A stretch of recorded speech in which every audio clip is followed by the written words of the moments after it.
هنعمل مع بعض اصابع الكنافة المحشية بطريقة سهلة جدا، وهنعملها من غير فرن وهتطلع معاكي دايبة ومقرمشة من بره وطرية من جوه. يلا بينا نشوف الطريقة، بس يا ريت نتابع الفيديو للاخر. ولو اول مرة تشوفوني، انا اسمي فاطمة ودي قناتي. يا ريت ما تنسيش تحطي لايك للفيديو واشتراك في القناة وتفعلي الجرس عشان يوصلك كل جديد.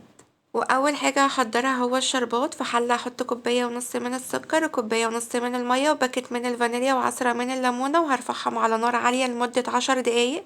واول ما يبدا يغلي هدي عليه النار واسيبه 5 دقايق تانيين، وهطفي عليه النار واسيبه يبرد تماما. نحضر بقى الحشوه بتاعتنا: نص كوبايه من السوداني المجروش و3 معالق من جوز الهند ومعلقتين من الزبيب، وهقلبهم كويس قوي مع بعض. والحشوه هنا بتبقى اختياريه، اي حاجه متوفره عندك تقدري تحشي بيها. وممكن برضو نستبدل الحشوه دي بكاستر، بتبقى حلوة قوي. وعندي هنا معلقتين كبار من الشربات التقيل كان متوفر عندي في التلاجة، وتقدري برضو تستخدمي الشربات اللي انت حضرتيه قبل الحشوة عشان بس يدينا تماسك كده للحشوة واحنا بنحطها على الكنافة. وكده الحشوة بتاعتنا جهزت. عندي نص كيلو من الكنافة الطرح، بتكون قطعة واحدة بالشكل دوت كده. بتقولي له مثلا انا هعملها صوابع، فبتبقى قطعة واحدة بالشكل دوت، وبتكون طبعا مضغوطة بالشكل دوت لان بيكون فيها كنافة كتير عليها، فاضغط عليها بالشكل ده. نبدأ بقى ان احنا اكننا كده بنغسل هدوم على ايدينا. نبدأ ان احنا نفكك الكنافة من بعضها بالطريقة دي، ضغطة بسيطة كده اكنك كده بتغسلي هدوم، وهي بتتفكك منك بسهولة وبتكون بالشكل دوت. بنمسك كده السير بنفس الطريقة ونفضل ان احنا نفككه بالشكل دوت. هنبدأ بقى ان احنا نقطع الكنافة. فردتها بالشكل دوت وهقيس كده تقريبا هو كان شبر. بالمقص كده هنقطع السير كله بنفس الحجم، يعني بالشبر او بالنظر زي ما انت عايزة. هقطع كل السير بنفس الطول ده، وبعد كده هنبدأ نشوف التشكيل. بيبقى سهل وبسيط جدا. بنخلص كل الكمية بنفس الطريقة. عايزة اقول لكم ان الكنافة من الحاجات اللي بتنشف اول ما بتتعرض للهواء، فبعد ما بنحدد الاحجام اللي احنا عايزينها بناخد الكنافة دي ونغطيها كويس في فوطة مطبخ وبتكون نضيفة. بنفرد خصلة من الكنافة وبنحاول ان احنا كده نوزعها كويس او تبقى مفرودة بسمك كويس علشان الحشوة ما تخرجش مننا، وفي نفس الوقت ما تكونش حتة رفيعة وحتة تخينة. وبخاخ المية ده بنحط فيه مية من الحنفية، بنرش على المفرش اللي احنا هنشتغل عليه او على الرخامة. الحركة دي بتبقى حلوة قوي عشان بتخلي السطح بتاع الكنافة املس كده ومش هتبقى منحكشة معانا، وهتخلي تشكيلها سهل ومتساوي. وبنضيف الحشوة. انا ضفت معلقة صغيرة وبنبدأ نلف بالشكل دوت. بنضغط كويس قوي، بنلم الجوانب كده علشان يبقى شكلها مظبوط.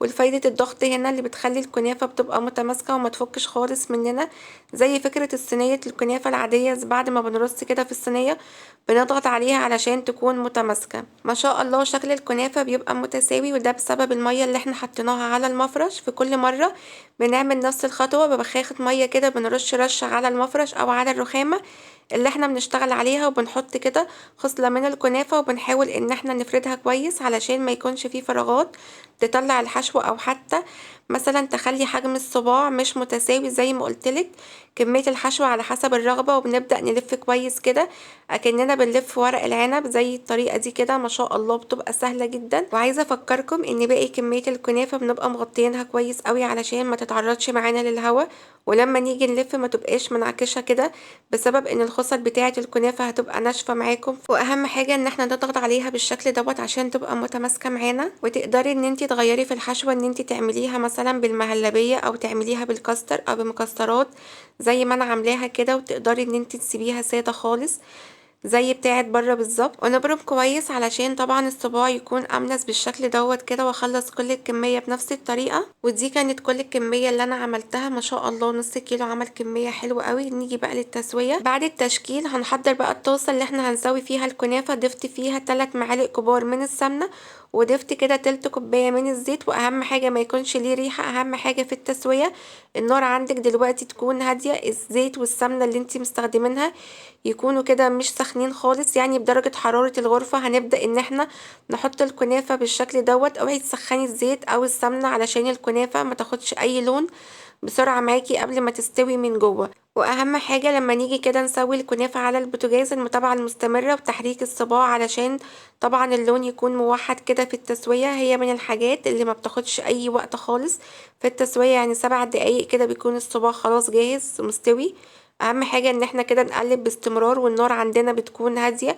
يبقى اهم حاجة في التسوية النار تكون هادية. واهم حاجة ان انت تستمري بالتقليب بالشكل دوت كده. وممكن برضو ان انت تحمري الكنافة في زيت بس بدون سمنة، ويفضل ان هو يكون زيت نباتي ما يكونش ليه اي ريحة. وتقدري ان انتي تعملي ميكس كده ما بين السمنة والزيت زي ما انا عاملة دلوقتي. الصباع بيبدأ ياخد لون ذهبي معايا، ببدأ برضو ان انا اقلبه عشان ياخد لون ذهبي من جميع الجوانب. واول ما الكنافة تاخد معانا اللون الذهبي كده بنبدأ ان احنا نطلعها. مش شرط ان الكنافة كلها تحمر معانا في نفس الوقت، لان طبعا النار مش واخدة الطاسة كلها، ولما جينا برضو ان احنا نحط الكنافة ما حطيناهاش كلها دفعة واحدة. اكيد طبعا التسوية هتاخد كده يعني شوية بشوية. ودي كده كانت عندنا اول دفعة في قلية الكنافة. مهم جدا ان احنا نطفي النار ونسيب كده الطاسة تبرد شوية، وبنسقي الكنافة الأول بالشربات البارد وهي بتكون سخنة. يبقى عندنا الكنافة لسه طالعة كده من الطاسة سخنة والشربات عندنا بارد. تسقي برضو الشربات اللي انتي محتاجاه، لو حباها مسكرة قوي بتسقيها كده لحد ما تحسي ان هي شربت تماما، ولو حابة الشربات بتاعها يكون مظبوط مش كتير قوي يعني بتحطي لها مقدار مناسب من الشربات. نيجي نشوف صباع كده ونفتحه، ما شاء الله مقرمشة من بره وطرية جدا من جوه، والحشوة ثابتة ما شاء الله من جوه زي ما انتوا شايفين كده. والاجمل من كده ان هي الكنافه دايبه على الاخر ما شاء الله، واخده لون حلو قوي ومحمره واخده لون ذهبي جميل ما شاء الله. الكنافه دايبه على الاخر يعني مش محجره معاكي ومش ناشفه، ما شاء الله دايبه ومقرمشه وحلوه قوي، وهتنفعك في عزومات رمضان. اتمنى تجربيها بنفس الطريقه. ولو وصلتوا معايا لغايه اخر الفيديو يا ريت ما تنسيش تحطي لايك واشتراك في القناه وتفعلي الجرس عشان يوصلك كل جديد. مع السلامه.